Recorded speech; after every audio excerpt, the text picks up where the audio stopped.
اب نئے مضمون کا آغاز ہوتا ہے جس کا عنوان ہے در تفسیر این حدیث نبوی صلی اللہ علیہ وسلم کہ ان اللہ تعالی خلق الملائکۃ ورکب فیہم العقل وخلق البہائم ورکب فیہا الشہوۃ وخلق بنی آدم ورکب فیہم العقل والشہوۃ فمن غلب عقلہ علی شہوتہ فہو اعلی من الملائکۃ ومن غلبت شهوته على عقله فهو أدنى من البهائم صدق النبي صلی اللہ علیہ وسلم۔ اس حدیث نبوی صلی اللہ علیہ وسلم کی تفسیر کہ اللہ تعالیٰ نے فرشتے پیدا فرمائے اور ان میں عقل رکھی اور چوپایوں کو پیدا فرمایا اور ان میں شہوت رکھی اور بنی آدم کو پیدا فرمایا اور ان میں عقل اور شہوت دونوں رکھی، تو جس کی عقل شہوت پر غالب آ گئی وہ ملائکہ سے افضل ہے، اور جس کی شہوت عقل پر غالب آ گئی وہ چوپایوں سے کمتر ہے۔ نبی صلی اللہ علیہ وسلم نے سچ فرمایا ہے۔ یہاں مترجم نے حاشیے میں لکھا ہے اللہ نے فرشتوں میں صرف عقل رکھی جس کا مقتضا طاعت اور بندگی ہے، لہذا فرشتوں سے گناہ کا صدور نہیں ہوتا ہے۔ حیوانات میں صرف شہوت رکھی ہے، جنسی ہو یا کھانے پینے کی۔ انسان میں عقل اور شہوت دونوں رکھی ہیں۔ ملائکہ کی غذا صرف عشق خداوندی ہے۔ اور یہاں حاشیہ ختم ہوتا ہے۔ حدیث میں آیا ہے کہ اللہ بزرگ نے عالم کی مخلوق 3 قسم کی پیدا فرمائی ہے۔ ایک گروہ میں علم اور عقل اور سخاوت مکمل ہے، وہ فرشتہ ہے اور سوائے سجدے کے کچھ نہیں جانتا، اس کی ماہیت میں حرص و ہوا نہیں ہے، وہ نور مطلق ہے، خدا کے عشق سے زندہ ہے۔ ایک دوسرا گروہ جو عقل سے خالی ہے، مثل حیوان چارے سے موٹاپے میں ہے، وہ سوائے طویلہ اور گھاس کے کچھ نہیں دیکھتا ہے، وہ بدبختی اور شرافت سے غافل ہے۔ تیسرا آدم علیہ السلام کی اولاد اور انسان ہے، اس کا آدھا فرشتہ ہے اور آدھا گدھے سے ہے۔ گدھے والا آدھا عالم سفلی کی طرف مائل ہوتا ہے، دوسرا آدھا عالم علوی کی طرف مائل ہوتا ہے۔ دیکھ مارکے میں کون سا غالب ہوتا ہے، ان دونوں میں سے کون سا بازی جیتتا ہے۔ اگر عقل غالب ہو جائے تو زیادہ بڑھ گیا، امتحان میں یہ انسان فرشتوں سے۔ یہاں مترجم نے حاشیے میں لکھا ہے حیوانات کو صرف خواب و خور کی فکر ہے، وہ شقاوت اور سعادت سے غافل ہیں۔ انسان روح انسانی اور جسم سے مرکب ہے، روح میں ملکیت ہے اور جسم میں حیوانیت ہے۔ سفلی یعنی جسم کا تعلق عالم سفلی ناسوت ہے، روح کی پرواز عالم بالا کی طرف ہے۔ انسان کی ان دونوں قوتوں میں تصادم رہتا ہے۔ انسان روح کے تقاضوں کو پورا کرتا ہے تو فرشتوں سے بڑھ جاتا ہے، چونکہ اس نے جسمانی خواہش کو مغلوب کیا ہے۔ اور یہاں حاشیہ ختم ہوتا ہے۔ اگر شہوت غالب ہو گئی تو کم تر ہے، یہ انسان چوپایوں سے کیونکہ بری حالت میں ہے، وہ دونوں قومیں جنگ اور لڑائی سے راحت میں ہیں، اور یہ انسان 2 مخالفوں کی وجہ سے عذاب میں ہے، اور یہ انسان بھی آزمانے سے تقسیم ہو گئے، آدمی کی صورت میں ہیں اور 3 گروہ ہو گئے۔ ایک گروہ پورا ڈوب چکا، حضرت عیسیٰ علیہ السلام کی طرح فرشتوں سے جا ملا، صورت انسان کی ہے لیکن باطن جبرائیل علیہ السلام کا ہے، وہ غصہ اور خواہش اور قال و قیل سے نجات پا گیا، وہ ریاضت اور زہد اور جہاد سے چھوٹ گیا، گویا کہ وہ آدمی سے پیدا نہیں ہوا۔ دوسری قسم گدھوں سے جا ملی، خالص غصہ اور مجسم شہوت بن گئے۔ یہاں مترجم نے حاشیے میں لکھا ہے اگر انسان شہوت سے مغلوب ہو جاتا ہے تو حیوانات سے بدتر ہوتا ہے، کیونکہ حیوانات میں تو عقل نہ تھی۔ فرشتوں اور حیوانات میں ان متصادم طاقتوں کی کشمکش نہیں ہے، انسان ان کی کشمکش سے عذاب میں ہے۔ اب انسانوں میں بھی 3 قسمیں ہیں۔ ایک قسم تو وہ جس نے خالص ملکیت اختیار کر لی، جیسے کہ حضرت عیسیٰ علیہ السلام ہیں کہ فرشتوں ہی میں جا شامل ہوئے۔ یہ سب چیزیں بتقاضائے جسم ہوتی ہیں۔ مجاہدوں کی ریاضت اخلاق ذمیمہ کو ختم کرنے کے لیے ہے، جب وہ نہ رہے تو مجاہدوں کی ضرورت نہیں رہی۔ انسانوں کی ایک قسم وہ ہے جو بالکل حیوانات اور گدھوں کی طرح ہیں۔ ان میں ملکیت تھی لیکن وہ کم ظرف تھے، ان میں سے ملکیت بالکل ختم ہو گئی ہے۔ اور یہاں حاشیہ ختم ہوتا ہے۔ جبرائیل علیہ السلام والی صفت ان میں تھی، چلی گئی۔ وہ گھر تنگ تھا، وہ صفت موتی تھی۔ وہ شخص بے جان ہو جاتا ہے، مردہ ہو جاتا ہے جب اس کی جان اس جبرائیل صفت کے بغیر ہو جاتی ہے، گدھا ہو جاتا ہے۔ انسان کوا بن جاتا ہے جب کووں کا اتباع کرتا ہے۔ جان جسم بن جاتی ہے جب وہ بے جان ہوتی ہے، کیونکہ وہ جان جو وہ صفت نہیں رکھتی پست ہے۔ یہ بات سچی ہے اور صوفی نے کہی ہے۔ وہ حیوانات سے زیادہ مصیبت میں مبتلا ہے، دنیا میں بہت سے نازک کام کرتا ہے۔ یہاں مترجم نے حاشیے میں لکھا ہے، جس طرح روح نکل جانے سے جسم مردہ ہو جاتا ہے، اسی طرح جان کے نکل جانے سے جان مردہ ہو جاتی ہے۔ یعنی جب روح کے اوصاف باقی نہ رہیں تو روح مردہ ہو جاتی ہے۔ مزید برآں انہوں نے زاغ صفت انسانوں کی پیروی شروع کر دی تو یہ کوے کی طرح مکر، حرص، مردار خوری کے عادی ہو گئے۔ جب روح اپنے خواص کھو بیٹھے تو وہ جسم ہے۔ جس روح میں روح کے خواص نہ رہیں وہ بہت پست اور وحیل ہے۔ صوفیہ بھی اسی کے قائل ہیں۔ عالم ناسوت میں اس کی مشغولیت حیوانوں سے بھی بڑھ جاتی ہے، اور یہ عالم ناسوت کے مشاغل میں حیوانوں سے زیادہ مشقت اٹھاتا ہے۔ اور یہاں حاشیہ ختم ہوتا ہے۔ جو مکر اور فریب وہ کر سکتا ہے وہ دوسرے حیوان سے رونما نہیں ہوتے ہیں۔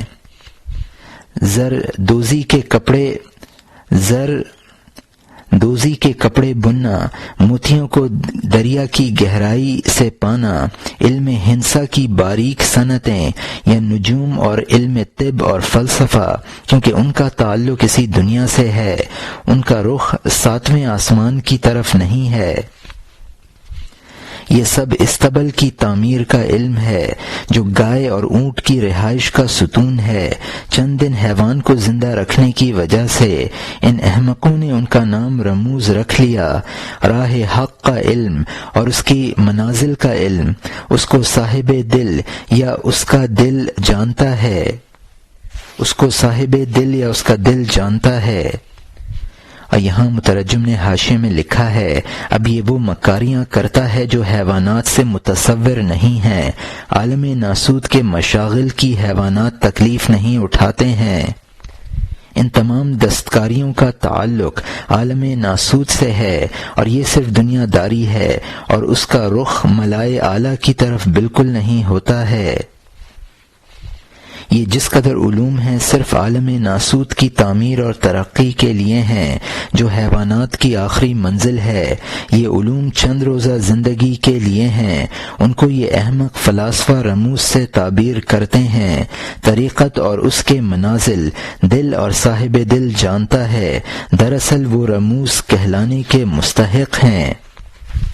اور یہاں حاشیہ ختم ہوتا ہے۔ بس اس سبعی اور بہیمی ترکیب سے پاکیزہ حیوان پیدا کیا اور اس کو عقل سے مانوس کیا۔ اس روح سے محروم قوم کا نام جانوروں جیسے کر دیا، کیونکہ بیماری کو نیند سے کیا نسبت ہے، حیوانی روح ہونے کے علاوہ کچھ نہیں رکھتی ہے۔ یہ لوگ الٹے حواس رکھتے ہیں۔ بیداری آئی تو حیوانی نیند نہ رہی، تو اس نے تختی سے اپنا حس کا الٹا ہونا پڑھ لیا۔ اس کی حس کی طرح جس کو نیند نے مغلوب کر دیا، جب وہ بیدار ہوا اس کو اس کا الٹا پن واضح ہو گیا، لامحاظ وہ نچلوں میں نچلا ہو گیا۔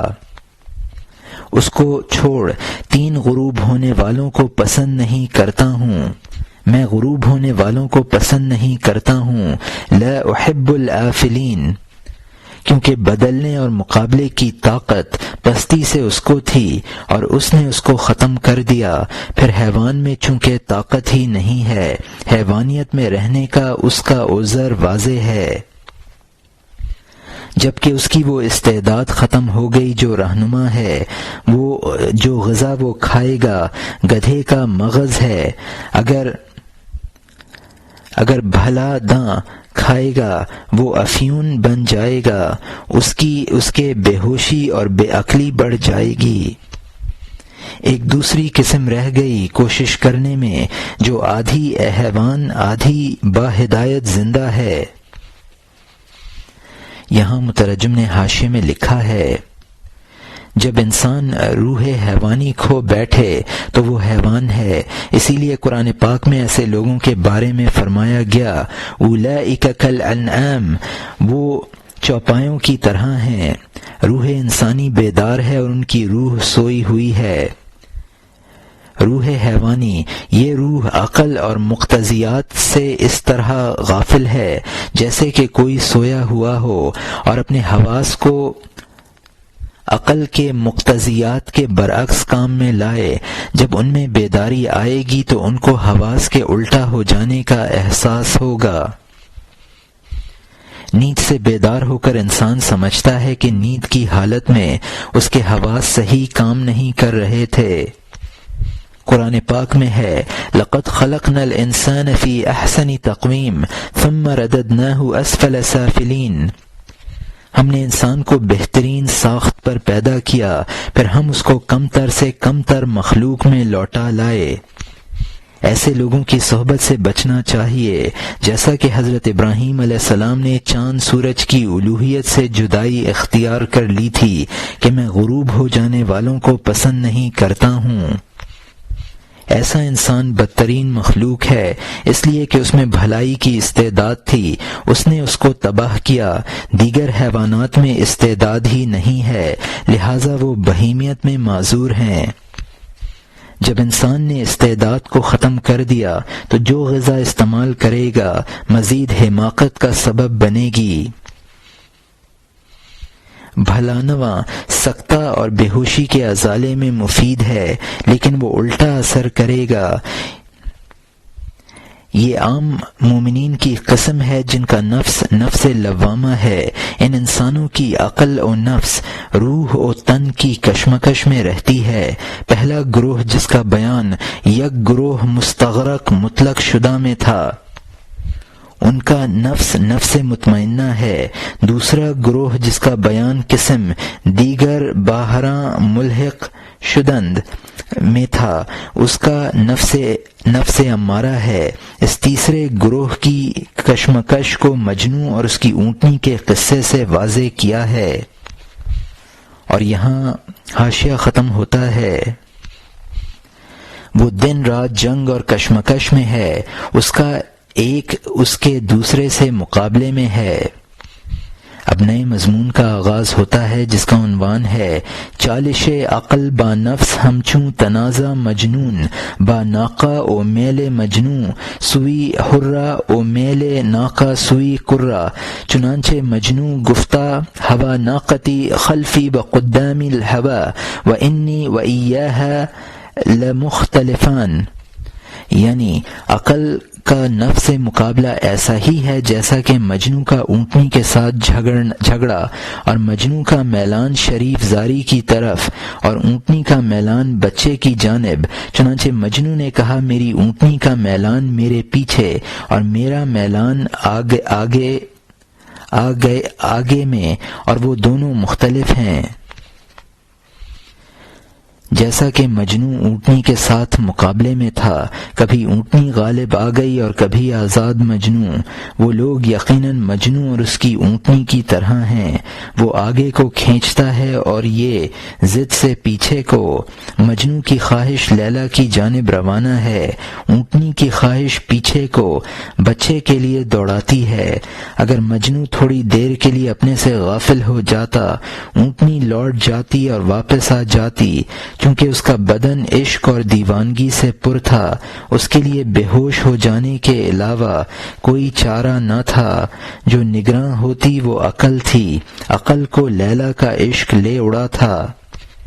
لیکن اونٹنی بہت نگراں اور چست تھی، جب وہ اپنی مہار کو ڈھیلا دیکھتی وہ اسے سمجھ جاتی کہ وہ غافل اور حیران ہو گیا ہے، بغیر تاخیر کے بچے کی طرف رخ کر دیتی۔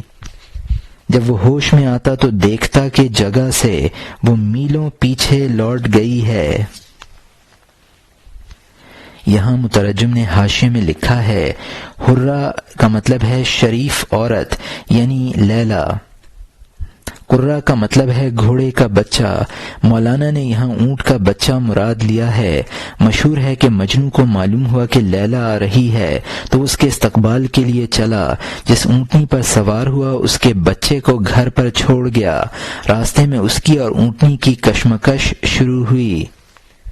مجنوں چاہتا تھا کہ اونٹنی آگے بڑھے تاکہ لیلا کا وصال حاصل ہو۔ اونٹنی گھر کی طرف لوٹنا چاہتی تھی تاکہ بچے کے پاس پہنچے۔ مجنوں کی ذرا سی غفلت ہوتی تو وہ اونٹنی پیچھے کو پلٹ جاتی۔ چونکہ مجنوں کا جسم عشق سے پر تھا اس لیے وہ اونٹنی کی اس حرکت سے بے ہوش ہوا جاتا تھا۔ انسان کی عقل اس کے کام کی نگہبانی کرتی ہے۔ مجنوں عشق میں بے عقل ہو چکا تھا۔ ناقہ کو ہوش تھا، وہ جب دیکھتی کہ اس کی مہار ڈھیلی ہے تو فوراً سمجھ جاتی کہ مجنوں غافل ہے اور پیچھے کی طرف چل پڑتی۔ جب مجنوں کو ہوش آتا وہ دیکھتا کہ اونٹنی میلوں پیچھے واپس ہو گئی ہے۔ اور یہاں حاشیہ ختم ہوتا ہے۔ 3 روز کے راستے پر ان احوال میں مجنوں سالوں آنے جانے میں لگا رہا۔ بولا، اے اونٹنی، جبکہ ہم دونوں عاشق ہیں، ہم 2 مخالف بہت نامناسب ساتھی ہیں۔ تیری محبت اور مہار میرے موافق نہیں ہے، تجھ سے دوری اختیار کرنی چاہیے۔ یہ 2 راستے کے ساتھی ایک دوسرے کے رہزن ہیں۔ وہ جان گمراہ ہے جو جسم سے باہر نہ آئے۔ جان عرش کی جدائی میں فاقے میں ہے، جسم جھاڑ کے عشق میں اونٹنی کی طرح ہے۔ جان اوپر کی جانب بازو کھولتی ہے، جسم نے زمین میں پنجے گاڑ دیے ہیں۔ اے وطن کے عاشق، جب تک تو میرے ساتھ رہے گی تو میری جان لیلا سے دور رہے گی۔ اس قسم کے احوال میں میری عمر گزر گئی، جیسا کہ برسوں تک تیا اور حضرت موسیٰ علیہ السلام کی قوم کا معاملہ۔ وصال تک یہ راستہ 2 قدم کا تھا۔ میں 60 سال تک تیرے مکر کی وجہ سے راستے ہی میں رہا۔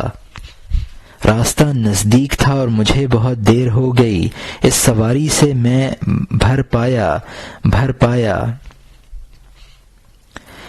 اس نے اپنے آپ کو اوندھا اونٹنی سے گرا دیا۔ کہاں میں غم سے کتنا جل رہا ہوں۔ اس پروسیع جنگل تنگ ہو گیا۔ اس نے اپنے آپ کو پتھریلی زمین میں گرا دیا۔ نیچے کی جانب اس نے اپنے آپ کو ایسا گرایا، تقدیر سے اس وقت اس کا پاؤں بھی ٹوٹ گیا۔ یہاں مترجم نے حاشیے میں لکھا ہے، مجنوں اس 3 روزہ مسافت میں اسی حالت میں کئی سال رہا۔ پھر اس نے سوچا کہ 2 متضاد سمتوں کے عاشقوں کا باہمی سفر طے نہ ہو سکے گا۔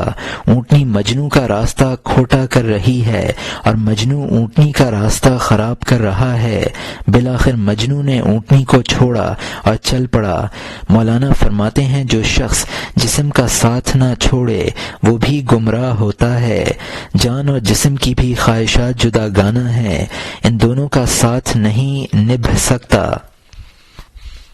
جان کی پرواز عالم بالا کی جانب ہے، جسم کی خواہش زمین پر رہنے کی ہے۔ جب تک انسان کی روح جسم کے ساتھ رہے گی مقصد حاصل نہ ہوگا۔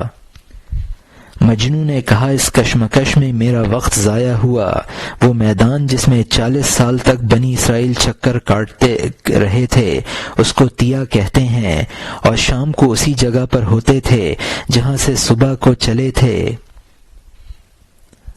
مجنوں نے پھر اپنے آپ کو اونٹنی پر سے سر کے بل گرا دیا، اور یہاں حاشیہ ختم ہوتا ہے۔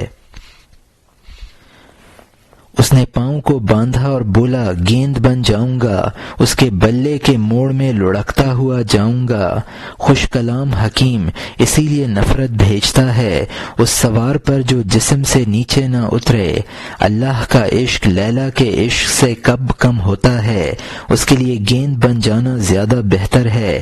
گیند بن جا، سچائی کے پہلو پر لڑکتا لڑکتا عشق کے بلے کے موڑ میں، کیونکہ یہ سفر بعد میں خدا کی کشش سے ہوگا، اور اونٹنی پر سفر ہماری رفتار ہوگی۔ اس طرح کا سفر اپنی جنس سے جدا گانا ہے، کیونکہ وہ جن و انس کی کوشش سے بڑھا ہوا ہے۔ عام کشش اس طرح کی کشش نہیں ہے جس کو احمد صلی اللہ علیہ وسلم کے فضل نے قائم کیا ہے۔ والسلام۔ اس غلام کی وجہ سے قصہ مختصر کر دے جس نے بادشاہ کو پیغام لکھا۔ یہاں مترجم نے حاشیے میں لکھا ہے، حکیم سنائی رحمۃ اللہ علیہ، اللہ کا عشق لیلا کے عشق سے کم نہیں ہے۔ جب مجنوں لیلا کے عشق میں اونٹنی کو خیر بات کہہ سکتا ہے تو خدا کے عشق میں جسم کی سواری کو یقیناً خیر بات کہہ دینا چاہیے۔ اللہ کے راستے میں گیند بن جا اور لڑکتا ہوا اس کے دربار تک پہنچ جا۔ اس سفر میں ابتداً تو کوشش کرے گا، پھر اللہ کی جانب سے کشش شروع ہو جائے گی۔ جذب خداوندی سے جو رفتار ہوگی وہ محض عطائے خداوندی ہے۔ یہ خدائی جذب عام جذب نہیں ہے جو ہر راستے میں حاصل ہو جائے، یہ وہ جذب ہے جس کو آن حضور صلی اللہ علیہ وسلم کی مہربانی نے قائم کیا ہے اور ان کے جانشینوں کو حاصل ہے۔ اور یہاں حاشیہ ختم ہوتا ہے۔ اب نئے مضمون کا آغاز ہوتا ہے جس کا عنوان ہے نبشتن آن غلام قصہ شکایت نقصان اجر سوئی بادشاہ، یعنی تنخواہ گھٹنے پر بادشاہ کو اس غلام کی شکایت لکھنے کا قصہ۔ ایک رقع جنگ اور خودبینی اور کینہ سے بھرا ہوا نازک مزاج شاہ کی پیشی میں روانہ کرتا ہے۔ جسم رقع ہے، اس کو دیکھ لے کہ بادشاہ کے مناسب ہے، پھر لے جا، گوشے میں جا، خط کو کھول پڑھ، دیکھ لے کہ اس کی عبارت شاہوں کے مناسب ہے، اگر مناسب نہ ہو اس کو پھاڑ دے، دوسرا خط لکھ اور تدبیر کر۔ یہاں مترجم نے حاشیے میں لکھا ہے، غلام کی انتہائی حماقت تھی کہ اس نے غصے سے بھرا ہوا خط لکھا، اور وہ بھی نازک مزاج بادشاہ کو، جس میں اپنی بڑائی جتلائی۔ مولانا نے یہاں سے ارشادی مضمون شروع کر دیا ہے کہ تیرا جسم بمنزلہ اس غلام کے خط کے ہے، اس میں دیکھ لے کہ شاہ کے لائق اور صاف ہے یا نہیں۔ اور یہاں حاشیہ ختم ہوتا ہے۔ لیکن جسم کا خط کو کھولنا آسان نہ سمجھ، ورنہ ہر آدمی دل کا راز کھلم کھلا دیکھ لیتا۔ خط کو کھولنا بہت دشوار اور سخت ہے، بہادروں کا کام ہے نہ کہ کھلنڈرے بچوں کا۔ ہم سب فہرست پر قانے ہو گئے ہیں کیونکہ حرص و خواہش سے آلودہ ہیں۔ وہ فہرست عوام کے لیے جال ہے، حتیٰ کہ خط کے مضمون کو ایسا ہی سمجھتے ہیں۔ خط کے عنوان کو کھول، منہ کو نہ موڑ، اس بات سے اور خدا صواب کو زیادہ جانتا ہے۔ وہ عنوان مثلاً زبانی اقرار ہے، سینے کے خط کے مضمون کو آزما لے کہ وہ تیرے اقرار کے مطابق ہے تاکہ تیرا کام منافقانہ نہ ہو۔ جبکہ تو بہت بھاری بورا لے جا رہا ہے، کم از کم یہ ہو کہ اس کو دیکھ لے کہ تو اپنے بوریے میں کیا چیز کڑوی اور کیا میٹھی رکھتا ہے۔ اگر لے جانے کے قابل ہے لے جا، ورنہ پتھر سے اپنے بورے کو خالی کر لے۔ اس جھگڑے اور ذلت سے اپنے آپ کو بچا لے، بورے میں وہ بھر لے جو لے جانا چاہیے۔ بھلے ملوک اور شاہوں کی جانب کیا یہ برا نہیں ہے کہ یہ ریت سے بھرا بورا تو لے جائے، اور وہ بھی حقیر و ناچیز ہو۔ اگر تو اس کو لال سے نہیں بھر سکتا ہے، خالی ہونا بہتر ہے بنسبت اس کے کہ تیرے جسم کی ہم جنس ہو۔ یہاں مترجم نے حاشیے میں لکھا ہے، جسم کے اس خط کو کھولنا اور پڑھنا آسان نہیں ہے۔ اپنے جسم کے خط کو مخصوص لوگ ہی پڑھ سکتے ہیں، عوام کو اپنے دلوں کے رازوں کا احساس نہیں ہوتا ہے۔ ہم نیک کاموں کی فہرست پر اکتفا کر بیٹھے ہیں جس میں صرف عنوانات ہوتے ہیں، یعنی صرف ظاہر کا اعتبار کر لیتے ہیں۔ یہ عنوان عوام کو پھنسانے کا جال ہے۔ وہ خط کے مضمون کو بھی عنوان جیسا سمجھ بیٹھتے ہیں، یعنی باطن کو ظاہر جیسا جان لیتے ہیں۔ خط کے مضمون کو پڑھنا چاہیے۔ ایمان کا زبانی اقرار عنوان ہے، اصل ایمان دل میں ہے۔ اگر صرف زبانی اقرار ہے اور قلبی تصدیق نہیں ہے تو یہ نفاق ہے۔ جب تو بادشاہ کے سامنے تحفے میں کوئی بورا بھرا ہوا لے جا رہا ہے تو کم از کم یہ دیکھ لے کہ اس میں کیا چیز ہے۔ اگر بادشاہ کے مناسب نہیں ہے تو بورا خالی کر لے اور اس میں وہ بھر لے جو بادشاہ کے مناسب ہو۔ یہ بری بات ہوگی کہ تو معمولی ریت کا بورا بھر کر لے جائے۔ اگر انسان اپنے جسم کو اخلاق حسنہ سے نہیں بھر سکتا تو کم از کم اتنا ہو کہ اخلاق رذیلہ سے وہ خالی ہو۔ اور یہاں حاشیہ ختم ہوتا ہے۔ اب نئے مضمون کا آغاز ہوتا ہے جس کا عنوان ہے حکایت آن فقیہ با دستار بزرگ او آن کا دستارش بر بود او بانگ او نعرہ فقیہ کہ بازش کن او ببیں کہ چہمی بری آنگاہ ببر، یعنی اس فقیہ کی حکایت جو بڑی پگڑی والا تھا اور اس کی جو پگڑی اچک لے گیا، اور فقیہ کا پکارنا اور للکارنا کہ اس کو کھول اور دیکھ کے کیا لے جا رہا ہے، تب لے جا۔ ایک فقیہ نے چیتھڑے چنے تھے اور اپنی پگڑی میں لپیٹ لیے تھے تاکہ وہ موٹی ہو جائے اور بڑی نظر آئے۔ جب وہ حتیم میں مجلس میں آئے، مختلف کپڑوں کے چیتھڑے جوڑے تھے، ان سے بظاہر پگڑی کو سجایا تھا۔ پگڑی کا ظاہر بہشت کے جوڑے کی طرح تھا، باطن منافق کی طرح رسوا اور بھدا۔ ٹکڑے ٹکڑے گدڑی اور روئی اور پوستین اس پگڑی کے اندر دفن تھے۔ اس نے صبح صبح مدرسہ کا رخ کیا تاکہ شان و شوکت کی وجہ سے نذرانے حاصل کرے۔ اندھیرے راستے میں ایک کپڑے اتارنے والا شخص فن دکھانے کے لیے منتظر کھڑا تھا۔ وہ اس کے سر سے پگڑی لے اڑا، پھر بھاگا تاکہ اپنا کام بنا لے۔ فقیر نے اس کو آواز دی، اے بیٹا، پگڑی کو کھول پھر لے جا۔ تو جو اس طرح چار پروں سے اڑ رہا ہے، اس تحفے کو کھول جو تو لے جا رہا ہے، اس کو کھول، اپنے ہاتھ سے ٹٹول، پھر چاہے لے جانا، میں نے معاف کر دیا۔ یہاں مترجم نے حاشیے میں لکھا ہے، اس حکایت کا خلاصہ یہ ہے کہ اس فقیہ کا دستار کو غلط چیزوں سے بھرنا کس قدر برا تھا، یعنی اس پگڑی کو کھول کر دیکھ اس میں کیا ہے۔ حتیم خانہ کعبہ کا وہ حصہ جس پر عمارت نہیں ہے،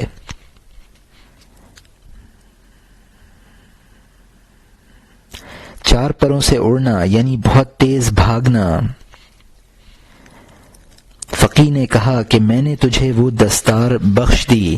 اور یہاں حاشیہ ختم ہوتا ہے۔ جو بھاگ رہا تھا جب اس نے اس کو کھولا لاکھوں چیتھڑے راستے میں بکھر گئے۔ اس کی اس موٹی ناپکار پگڑی سے ایک گز پرانا کپڑا اس کے ہاتھ میں رہ گیا۔ چیتھڑے کو زمین پر پٹخا کہ اے نالائق، اس فریب سے تو نے ہمیں کام سے روک دیا۔ یہ کیا مکر ہے اور کیا فریب ہے اور دغا ہے کہ تو نے مجھے شکار کے پھندے میں پھنسا دیا۔ ان چیتھڑوں سے تجھے شرم نہ آئی، فریب سے تو نے مجھے پھنسا دیا، اے دغا باز۔ اس نے کہا میں نے فریب کیا لیکن تجھے خلوص سے میں نے قصہ بتا دیا۔ یہاں مترجم نے حاشیے میں لکھا ہے اندر کے چیتھڑے بکھر گئے اور ایک گز پرانا کپڑا ہاتھ میں رہ گیا۔ اس چور نے اس کپڑے کو زمین پر پھینک دیا اور فقیہ پر ناراض ہوا۔ اگر میں اس پگڑی کی فکر میں نہ پڑتا تو اور کوئی مفید چوری کر لیتا۔ اور یہاں حاشیہ ختم ہوتا ہے۔ اب نئے مضمون کا آغاز ہوتا ہے جس کا عنوان ہے نصیحت دنیا مراحل دنیا را بر زبان حال و بے وفائی خود را و نمودن بوفا جویندگاں، یعنی زبان حال سے دنیا داروں کو دنیا کی نصیحت اور وفا کی جستجو کرنے والوں کو اپنی بے وفائی دکھانا۔ اسی طرح اگرچہ دنیا بہترین شگفتہ ہے، بلند آواز سے اس نے سب کو اپنا عیب بتا دیا۔ اے استاد، اس بناؤ اور بگاڑ میں بناؤ فریب ہے اور بگاڑ نصیحت سمجھ۔ بناؤ کہتا ہے آ جا میں مبارک قدم ہوں، اور بگاڑ نے اس سے کہا چلا جا میں کچھ نہیں ہوں۔ اے بہاروں کی رونق سے ہونٹ کاٹنے والے، خزاں کی سردی اور زردی کو دیکھ لے۔ تو نے دن میں سورج کا حسین چہرہ دیکھ لیا، غروب کے وقت اس کی موت کو یاد کر لے۔ یہاں مترجم نے حاشیے میں لکھا ہے تجھے ابتداً دھوکا لگا لیکن آخر میں تو میں نے تجھے سب سمجھا دیا تھا۔ دنیا بھی ابتداً مکر کرتی ہے لیکن آخر میں اپنے عیوب ظاہر کر دیتی ہے۔ دنیا عالم کون و فساد ہے، یعنی اس کے کاموں میں بناؤ بھی ہے اور بگاڑ بھی۔ بناؤ فریب دیتا ہے تو بگاڑ دنیا کا عیب ظاہر کر دیتا ہے۔ دنیا کا بناؤ اپنی طرف کھینچتا ہے اور بگاڑ دنیا کی بے ثباتی ظاہر کرتا ہے۔ انسان موسم بہار کی رنگینیوں پر تعجب کرتا ہے، اس کی خزاں کو بھی ملحوظ رکھنا چاہیے۔ دن میں سورج کا چہرہ حسین ہوتا ہے، غروب کے وقت اس کے چہرے پر مردنی چھا جاتی ہے۔ اور یہاں حاشیہ ختم ہوتا ہے تو نے حسین خیمے پر 14ویں کے چاند کو دیکھ لیا، گھٹاؤں میں اس کی حسرت کو بھی دیکھ لے۔ ایک لڑکا حسن کی وجہ سے لوگوں کا آقا بنا، بڑھاپے کے بعد بڈھا بے عقل لوگوں میں ذلیل ہو گیا۔ اگر چاندی جیسے بتوں کے جسم نے تیرا شکار کر لیا ہے، بڑھاپے کے بعد جسم کو دیکھ لے جو روئی کا کھیت ہے۔ اے روغنی غذاؤں کے دیکھنے والے اٹھ، پاخانے میں ان کا فضلہ دیکھ لے، نجاست سے دریافت کر کہ وہ تیری خوبی کہاں ہے، وہ تیرا فریب اور حسن اور پسندیدگی کہاں ہے۔ تشت پر تیرنا، تشت پر تیرا ناز و انداز اور نرمی اور عادت کہاں ہے۔ چنگیزی پر تیرا جلوہ اور انوکھا پن اور خوشبو کہاں ہے۔ وہ کہتی ہے وہ دانا تھا، میں اس کا جال ہوں، جب تو شکار بن گیا دانا چھپ گیا۔ بہت سی انگلیاں استادوں کے لیے باعث رشک ہوتی ہیں دستکاری میں، لیکن انجام کار وہ کانپتی ہیں۔ یہاں مترجم نے حاشیے میں لکھا ہے وہی لڑکا جو اپنے حسن کی وجہ سے لوگوں کا آقا بنتا ہے، بڑھاپے میں بڈھا بے عقل ہو کر رسوا ہوتا ہے۔ روئی کا کھیت یعنی بڑھاپے میں تمام بدن پر سفید بال آ جاتے ہیں۔ وہی روغنی غذائیں جو انتہائی مرغوب ہوتی ہیں، جب فضلہ بن کر بیت الخلا پہنچتی ہیں تو ناقابل دید ہوتی ہیں۔ فضلہ زبان حال سے کہتا ہے وہ میری پہلی حالت جال کا دانہ تھی، جب تو پھنس گیا تو اب دانہ غائب ہو گیا ہے۔ دستکار کی وہی انگلیاں جو کبھی فن کے استادوں کے لیے باعث رشک تھیں بڑھاپے میں کانپنے لگتی ہیں، جوانی کی مست نرگسی آنکھیں بڑھاپے میں چندھی ہو جاتی ہیں جس سے ہر وقت پانی بہتا ہے، بڑے سے بڑا بہادر بڑھاپے میں بالکل ناکارہ ہو جاتا ہے۔ دنیا کے بناؤ کے بعد بگاڑ ہے، انسان کو اسے پیش نظر رکھنا چاہیے۔ اور یہاں حاشیہ ختم ہوتا ہے۔ جان جیسی مست آنکھ کی نرگس بالآخر چندھی دیکھ لے اور ان میں سے پانی بہتا ہوا، وہ بہادر جو شیروں کی صفوں میں جاتا ہے آخر میں وہ چوہے سے عاجز ہو جاتا ہے۔ پیشہ ور کی دوربین تیز طبیعت کو بوڑھے گدھے کی طرح بے عقل دیکھ لے، مشکبار زلف اور ہوش ربا گھونگر والے بال انجام میں بوڑھے گدھے کی بھدی دم ہیں، اس کے بناؤ کو شروع میں پر لطف حسین دیکھ لے اور اس کے آخر میں اس کی رسوائی اور فساد کو دیکھ لے، کیونکہ اس نے جال کو ظاہر کر کے دکھا دیا۔ تیرے سامنے کچوں کی مونچھ نوچتی، پس تو نہ کہہ کہ دنیا نے مکر سے مجھے لبھایا، ورنہ میری عقل اس کے جال سے آرام پاتی۔ خبردار، سونے کی گردن بند اور پر تلوں کو دیکھ، طوق اور زنجیر اور بیڑی بن گیا۔ اسی طرح دنیا کے ہر جز کو گن لے، اس کے اول اور آخر کو نظر میں لے آ۔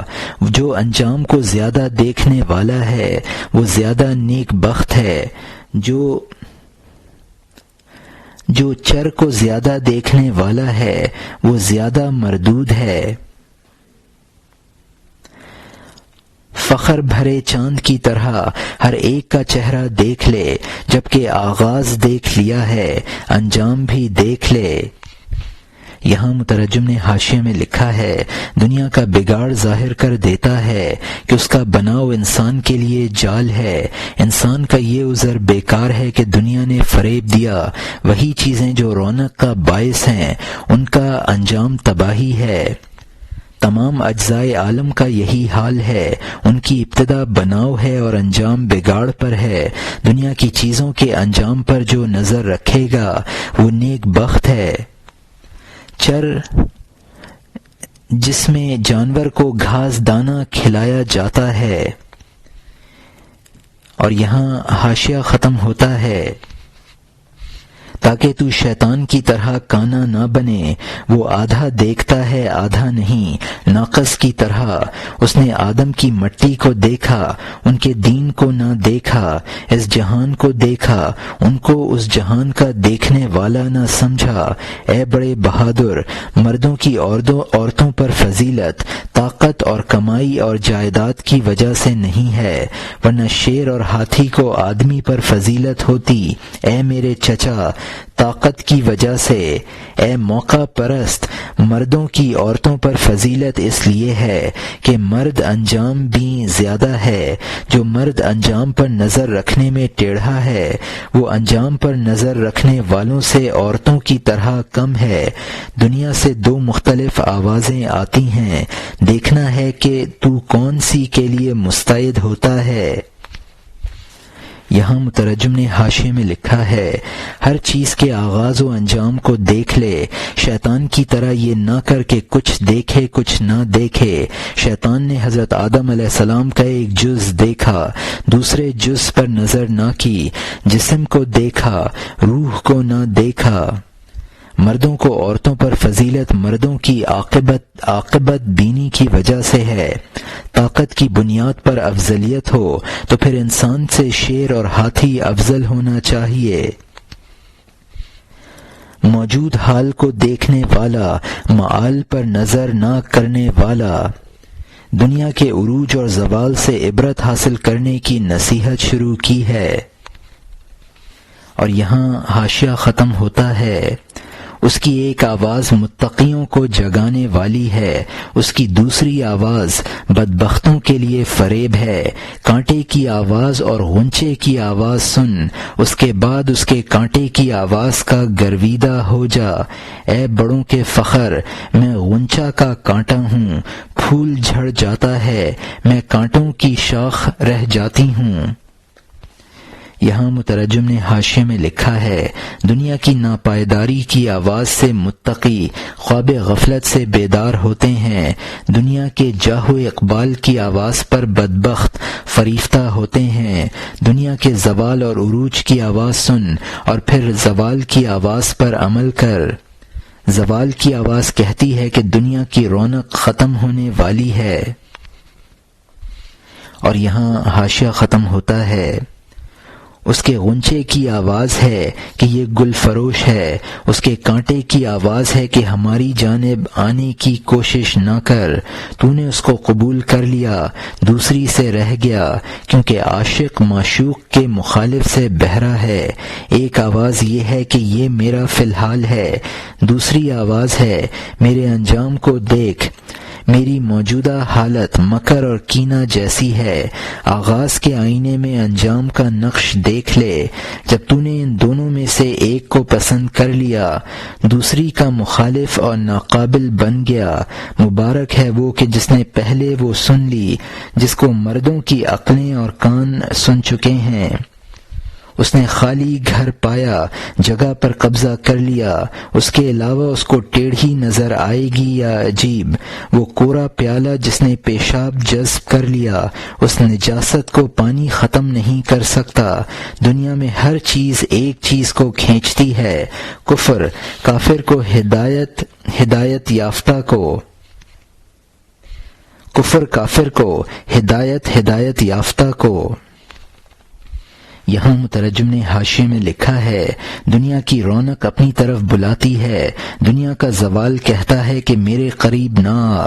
اگر انسان دنیا کی ایک آواز قبول کر لیتا ہے تو پھر دوسری آواز سے وہ بے تعلق ہو جاتا ہے۔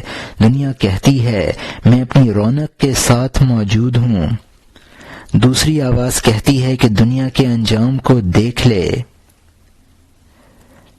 موجودہ صورت مکر و فریب ہے، آغاز کے آئینے میں انجام دیکھ لے۔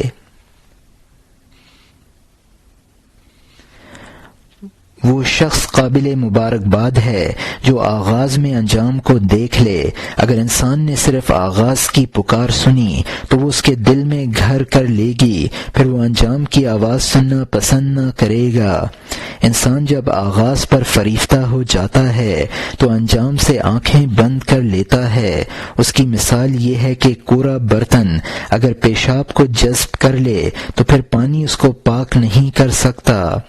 نظام عالم جذب اور انجذاب پر قائم ہے، ہر چیز کسی دوسری کو اپنی طرف کھینچتی ہے، کفر کافر کو اپنی طرف کھینچتا ہے، نیکی نیکوں کو اپنی طرف کھینچتی ہے، تو یہ مانوی کشش ہے۔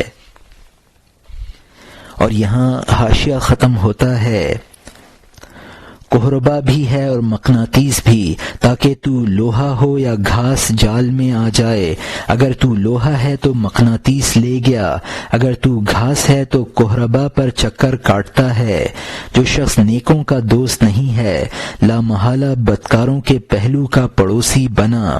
ایک کو کانٹے کی صحبت پسند ہے، وہ لا محالہ ہر کانٹے کے پہلو میں ذلیل ہوا۔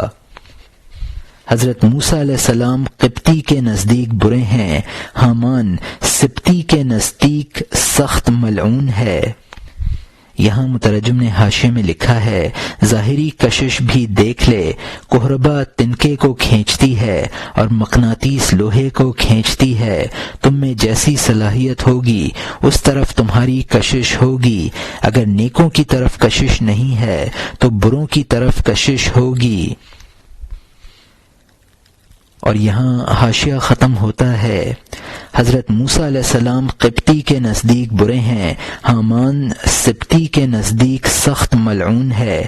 حامان کی جان قبطی کو کھینچنے والی بنی، حضرت موسیٰ علیہ السلام کی جان سبتی کو کھینچنے والی بنی۔ گدھے کا میدہ ہضم کرنے میں گھاس کو کھینچتا ہے، آدم کا میدہ گیہوں اور پانی کو کھینچنے والا ہے۔ اگر اندھیرے کی وجہ سے تو کسی کو نہ پہچانے، اس کو دیکھ لے جس کو اس نے پیشوا بنایا ہے، کیونکہ جانور کا ہر بچہ ماں کے پیچھے چلتا ہے، حتیٰ کہ اس سے اس کی جنسیت ظاہر ہو جاتی ہے۔ آدمی کو سینے سے دودھ ملتا ہے، گدھے کا دودھ نچلے آدھے حصے سے پہنچتا ہے۔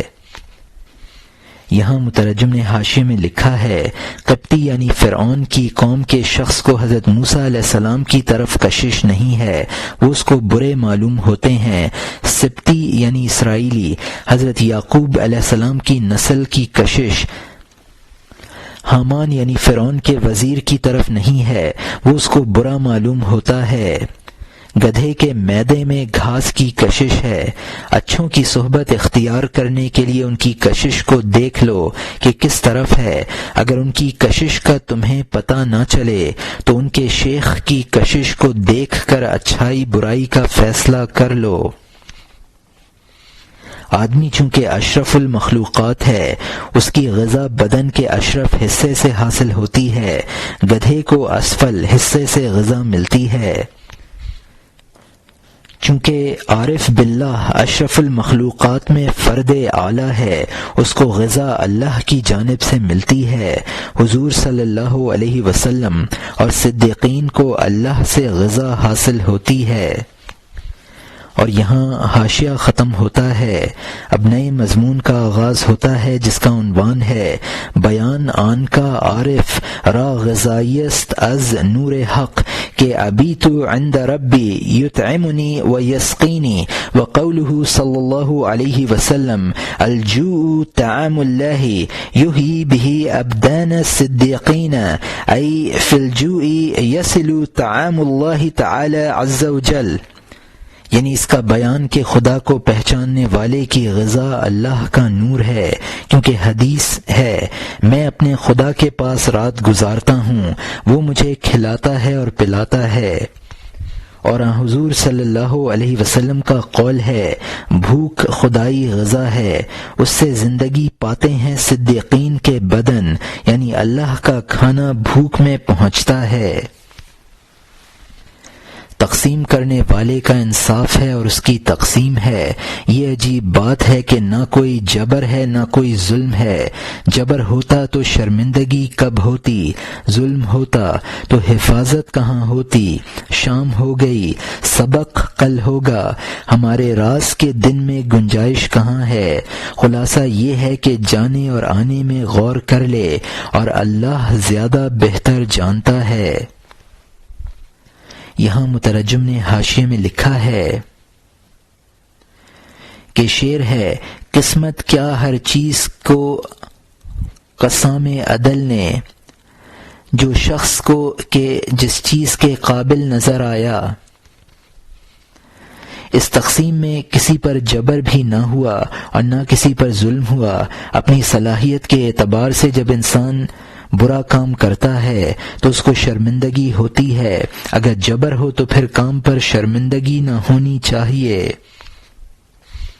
ظالم مظلوم کا نگہبان نہیں ہوتا ہے، اللہ تعالی ہر بندے کا نگہبان ہے، رزق دیتا ہے، صحت دیتا ہے۔ اب اس مضمون کو ختم کرنا چاہیے، بہت وقت گزر گیا اور مضمون ناتمام رہا۔ خلاصہ یہ ہے کہ جب دربار خداوندی میں آنا جانا ہو تو اپنی حالت کو مد نظر رکھو۔ اور یہاں حاشیہ ختم ہوتا ہے، اب نئے مضمون کا آغاز ہوتا ہے جس کا عنوان ہے خطاب با مغروران دنیا و گرفتاران نفس، یعنی دنیا سے دھوکہ کھانے والوں اور نفس کے قیدیوں سے خطاب۔ اے مضبوط بھروسہ کیے ہوئے، ایک فاسق کے فریب اور چاپلوسی پر تو نے بلبلے کا قبہ بنایا ہے، یقیناً وہ خیمہ کمزور رسیوں والا ہے، مکر برق کی طرح ہے، اس کی روشنی میں راستہ چلنے والے راستہ نہیں دیکھ سکتے ہیں۔ یہ دنیا اور دنیا دار بے نتیجہ ہیں، بے وفائی میں دونوں ہم رائے ہیں۔ دنیا کی پیداوار دنیا کی طرح بے وفا ہے، اگرچہ وہ تیری طرف رخ کرے، وہ چہرہ گدی ہے۔ اس جہان والے اس جہان کی طرح نیکی کی وجہ سے ہمیشہ کے لیے عہد اور پیمان پر قائم ہیں۔ دو پیغمبر آپس میں کب مخالف ہوتے ہیں، آپس میں ایک دوسرے کے معجزے کب چھینتے ہیں، اس عالم کا پھل کب خراب ہوتا ہے، آخرت کی خوشی غم نہیں بنتی ہے۔ یہاں مترجم نے حاشیے میں لکھا ہے، جن لوگوں کو من جانب اللہ غذا حاصل ہوتی ہے، ان کے بالمقابل گروہ کا تذکرہ شروع کیا ہے۔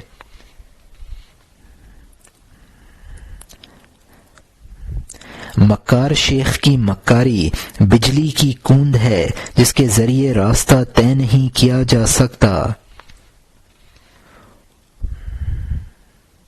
اہل اللہ میں کبھی باہمی مخالفت نہیں ہوتی ہے، وہ ایک دوسرے کا مال یعنی معجزے نہیں چھینتے ہیں۔ عالم آخرت کی نعمتیں ناقابل زوال ہیں اور اس کی خوشی کبھی غم سے تبدیل نہیں ہوتی ہے۔ اور یہاں حاشیہ ختم ہوتا ہے۔ نفس بے وفا ہے، اس کے لیے گردن زدنی ہے، وہ کمینہ ہے، اس کا قبلہ گاہ بھی کمینہ ہے۔ نفسوں کے لیے یہ انجمن مناسب ہے، گور و کفن مردے کے لیے مناسب ہوتا ہے۔ نفس اگرچہ ذہین اور نکتہ داں ہے، اس کا قبلہ دنیا ہے، اس کو مردہ سمجھ۔ اللہ کے الہام کا پانی اس مردے کو پہنچا، مردہ خاک سے زندہ پیدا ہو گیا ہے۔ یہاں مترجم نے حاشیے میں لکھا ہے، دنیا دار نفس کے تابع ہے اور وہ بے وفا ہے، لہذا دنیا دار بھی بے وفا ہیں۔ نفس کا قبلہ گاہ فسق و فجور ہے، دنیا کا وہ حلقہ جس میں ذکر و فکر نہ ہو قبر ہے۔ دنیا دار خواہ کتنا ہی ذہین ہو، جب وہ آخرت سے غافل ہے مردہ ہے۔ دنیا دار کو جب کبھی ہدایت میسر آتی ہے تو یہ سمجھو کہ مردہ زندہ ہو گیا ہے۔ اور یہاں حاشیہ ختم ہوتا ہے۔ جب تک اللہ تعالی کا الہام نہ آئے، اس سے دھوکہ نہ کھا، اس کی عمر دراز ہو کے غازے سے، وہ آواز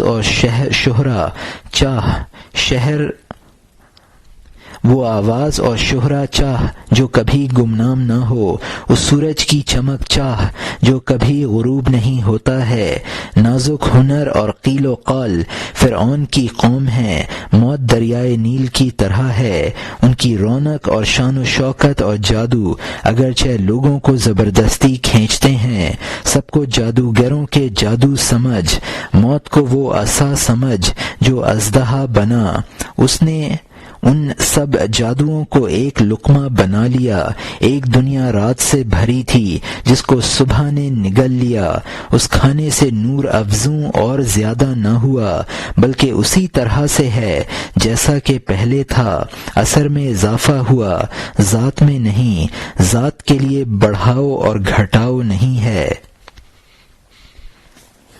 یہاں مترجم نے حاشیے میں لکھا ہے، نفس انسان کو دھوکے میں مبتلا کرتا ہے اور یقین دلاتا رہتا ہے کہ عمر دراز ہے، آئندہ نیکی کرنے کا موقع ہے، فی الحال دنیا کے مزے اڑا لو۔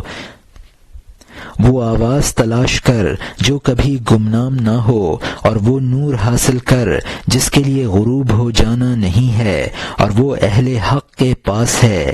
دنیا کے تمام ہنر اور بحث و مباحثہ بمنزلہ فرعونی قوم کے ہیں اور ان کے لیے موت بمنزلہ دریائے نیل کے ہے۔ اس دنیا کی رونق اور شان و شوکت اگرچہ انسان کو اپنی طرف کھینچتی ہے، لیکن موت ان کے لیے حضرت موسیٰ علیہ السلام کی لاٹھی سمجھو جس نے جادوگروں کی جادوگری کو نگل لیا تھا۔ اسی طرح موت ان تمام ہنر مندیوں کو نگل جائے گی۔ حضرت موسیٰ علیہ السلام کے اس معجزے سے دنیا کی تاریکی چھٹ گئی تھی اور نور خداوندی اس تاریکی کو نگل گیا تھا۔ خدا کے اس نور مطلق میں اس تاریکی کو نگل جانے سے کوئی اضافہ نہ ہوا، وہ پہلے ہی کامل و مکمل تھا۔ تمام دنیا کا ایمان لانا خدا کی خدائی میں اضافہ نہیں کر سکتا۔ اور یہاں حاشیہ ختم ہوتا ہے۔ دنیا کے پیدا کرنے سے اللہ تعالی میں اضافہ نہیں ہوا، جو کچھ پہلے نہ تھا وہ اب بھی نہ ہوا۔ دنیا کو پیدا کرنے سے نشان میں اضافہ ہوا، ان دونوں اضافوں میں فرق ہے۔ نشان کی زیادتی اس ذات کا اظہار ہوئی تاکہ اس کی صفت اور صنعت کا ظہور ہو۔ ہر ذات میں زیادتی دلیل ہے کہ وہ حادث ہے اور علتوں کی وجہ سے ناقص ہے۔ اے دوست، اس مقام پر نقطہ باریک ہو گیا، لیکن تو باریک باتیں سنتا رہ۔ یہاں مترجم نے حاشیے میں لکھا ہے، کائنات کو اللہ تعالیٰ نے اس لیے پیدا فرمایا ہے تاکہ اس کے پہچاننے کی نشانیوں میں اضافہ ہو جائے۔ كنت كنزا مخفيا فأحببت أن أعرف فخلقت الخلق، میں ایک چھپا ہوا خزانہ تھا، میں نے چاہا کہ میں پہچانا جاؤں، تب میں نے مخلوق پیدا کی۔ ذات اور نشانیوں کے اضافے میں فرق ہے۔ کسی ذات میں اضافہ اس کی دلیل ہے کہ پہلے وہ ناقص تھی۔ ذات قدیم حدوث اور نقصان سے بالا ہے۔ اگرچہ یہ مضمون دقیق ہے لیکن تو سنتا رہ، اللہ سمجھنے کی توفیق دے گا۔ اور یہاں حاشیہ ختم ہوتا ہے۔